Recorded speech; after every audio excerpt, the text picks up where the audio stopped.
We'd like to think we're the same, and we're not.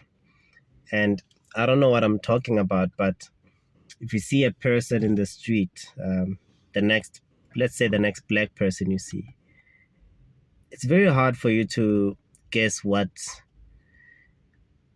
culture, tribe they come from. It's very hard for you to know what language to choose to speak to this person. It's very hard to know what background this person comes from. And in many cases, we seem to think we're the same and we seem to want to band together. And I think that presents us with a problem, some sort of an identity crisis, because we're here meeting as different people with different beliefs and different cultures, and we see ourselves similarly. We're like, we don't see the differences in ourselves. I feel like that may pose a bit of a disadvantage because I meet you, I want to work with you, I want to, collaborate with you, and our beliefs, our values are different. But I was not able to see that from afar. I had to actually come close and be fooled into thinking that we're the same, and then only then find that we're different. We sit together thinking that our struggles are the same because mainly we look at the skin color and we think, we're the same skin color. Is this gonna work? Ooh, that is right in my eyes. Hectic. I don't like that. And we think that, we have the same grievances. And to a large part we do, but if we actually look historically, because we easily band together as black people and say that white people did this and they did that. And again, in large part, it is correct. But again, within themselves, there are different bands, different cultures, different. I'm just going to go ahead and call them tribes. And maybe they recognize each other, but it is not just one entire race that fought against us. It is a different collection of different races that fought against different collections of different races. It just, in this era, it just so happens that in general, the skin color that seems to have been at the bottom of the food chain or the bottom of the hierarchy is this one, the black one, the black skin color. That's the one that is suffering the most in this era. That is not to say that that has always been the case. And I think that a lot of people do not realize the extent of history. We do not realize over how long history has unfolded. There's so many different events that have taken place throughout history that have brought us to where we are right now. And we just find ourselves in this moment as a very mere speck in the entire spectrum of history, in the entire timeline of history. Even, I'm not even going to talk about before humans existed. I'm just going to talk from the moment humans existed, for as far as we can remember anyway, as far as recorded history goes. Our era, our generation is but a small speck. But we view it as if it's the entirety of history and if it's the way things have been for a long time. Let me try and give more context here. In South Africa, and I implore you to Google South Africa and go on the Wikipedia page for South Africa and go on the history section. Just go on the history section. Don't read everything. I mean, if you want to, you may, but I'm just saying, to get a better understanding of what I'm saying, just read the history section. The Bantu people, which is the faction from which most people in South Africa descend, moved south from Central Africa. They moved south, and they kicked out, for lack of a better word. And actually, there is a better word. It's just that it's not in my mind right now. They pushed out the natives of South Africa out, and the natives are then the Khoisan and the Khoikhoi people. Those are the people that are native to this area, and we pushed them out. We pushed them further south into the small corner that we now call the Western Cape and perhaps Cape Town.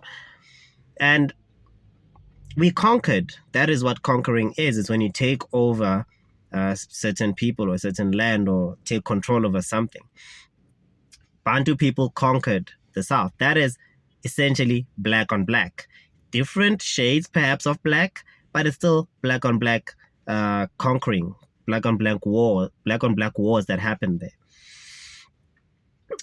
Throughout history, there are things like the Mfechane. I'm not really sure how they pronounce that. I'm not really sure about the history of that. Again, I don't really know what I'm talking about, but that was, I think, and I still need to do my research on this, the Zulu tribe or Zulu kingdom fighting against other tribes. And again, these are black tribes fighting against other black tribes. Until, of course, the Portuguese landed. And, they had a bit of their time, but they didn't really do much in the way of taking natives out of their land. And remember, at this point, those people that I'll probably refer to as natives as of now, are not natives, because they are the ones that came in from the north or the central of Africa, the central part of Africa, and pushed out the natives. So now the natives aren't actually the natives anymore. Very interesting thing. And then you have, of course, the Dutch settlers coming in, and there was this huge spice company called the East India Company, and they came in, and the southern part of Africa was seen as a very great place to set up office and to to do agriculture and they settled. They came here. They tried to push people out, and they worked with the Khoisan, and the Xhosa people fought back, and there was all that rebuttal. And then the British also came into the picture. Here's a different people who, from our standpoint, look the same, but they know they're not the same, because some are Dutch, some are British, but as far as we're concerned, y'all just white. And there's, again, a fight for control over certain lands. And again, it's different people from different places. Remember, the natives here are the Khoisan, who, by the way, do not even have a representation in the 11 official languages of South Africa.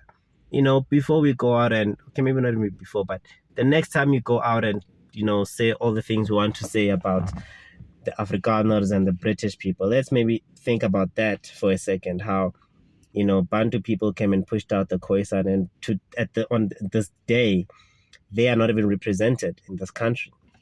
But anyway, there was this whole rebuttal with the British and the Dutch felt like, yo, guys, as we are being oppressed here, we're not allowed to do much. And, they then, came to an agreement with the British, and then they went on to, actually, before they had an agreement with the British, they started tracking, which was them traveling away from this place of oppression to go and explore other grounds. Now, obviously, as they go and explore new grounds, they come across certain Bantu people, certain Bantu villages. And, there's wars there, and again, there's more conquering that takes place. And now eventually you have the white people of a certain culture, which in this case is the Dutch, but are now call themselves the Afrikaner, which comes from, I don't really know where it comes from, but they call themselves Boers, because they then started doing agriculture, which was the main reason that they wanted to stay in the Cape, because the land was fertile. And, when by the time their ships got here, they would need replenishment, if that's the way you say that word, of their resources. And if they were here already planting and doing agriculture, they would much cheaply replenish their resources. Sepoa. And, there's a lot of fighting that happens. Again, it's fighting that happens over territory, and it's happening between different people from different cultures who just so happen to have different skin colors. And there's actually one interesting thing that caught my eye in this Wikipedia entry. And again, I don't know what I'm talking about, so I really do implore you to go and do your research. But this one thing that caught me was that there was a raid or an attack on the Pedi people by the Boers, the Boers as we call them. And King Sekhukhune defeated them. He defeated them several times, in fact. in order for them to finally be victorious, and this is very key, in order for the Boers to finally be victorious over the Pedi people, they had to form an alliance with the British, of which there were 2,000. Was it 2,000 British people or was it 2,000 Boers? But there were 2,000 of certain white people. And then get this, the most interesting part for me, 10,000 Swazi people. This alliance had a small amount of white people, maybe a lot if you actually put them all together, but it really had a huge amount of black people, and they went and they raided the Pedi people. So part of the land that is owned currently by white people that we say, yeah, they must bring it back, was actually conquered in large part by our own people, by black people. And yes, the Swazis have their own, they are their own sovereign state, they are their own country. And perhaps that is the reason why they were able to be their own state, is because they had this alliance and they had this agreement that, yeah, we'll help you defeat that one, but then you leave us with our nation, you leave me with my Swazi nation. So again, we sit here together and we're like, yeah, we're black people, we're oppressed. And we don't actually think about who actually took stuff from us. Because in this particular case, by this logic, the Pedi should be mad at the Swazis because y'all helped them. In fact, more of you were there to actually to kill our king and take our land and conquer us. So it's just an interesting thing, if anything, for me, that we conveniently pick and choose our enemy. We conveniently pick and choose who to fight against. And I'm not saying that the things that have been done, I mean, after those battles, they then enacted the apartheid regime, and it then became brutal. And I'm not ever gonna sit here and act as if that was nothing. I'm never gonna sit here and pretend that was fun for anyone. It wasn't. That was horrible. All I'm saying is, throughout time, people have done what they had to do to survive. I think it's high time that we start to think about what we need to do in order to survive, what we need to do in order to win, especially in the context of this century, in the context of this era, in the context of technology and business and science and the new culture that is developing. We need to figure out how to move on from here instead of us crying about the crimes of the past. Because if we cry about the crimes of the past, we can't then stop 100 years ago. We need to go back further to say that, okay, we actually don't belong here. We should actually go back up north. And these immigrants, illegal or legal, that we have a problem with, we need to now realize that these are actually our brothers. These are actually our forefathers. Because if we come from up there and we don't actually come from here, maybe then the land that we're crying for is not even ours to begin with. Actually, the land that we're crying for is not even ours to begin with. And the people to whom the land actually belongs, and it pains me to say this, they actually need to claim it from us. In fact, they are the ones who have actual legitimate claim over it. But the saddest part, the most messed up part of this is that they are not even represented by what we stand and say, we are fighting for this, we are fighting for justice. But we came in and we pushed them off their land. Someone else came and pushed us off their land. And then we're fighting with that person to restore our land. But we're not really restoring those guys' land. When you really put up the mirror and start to look at things with an open mind and try to be unbiased about things, it's really like sticking it up your own butt.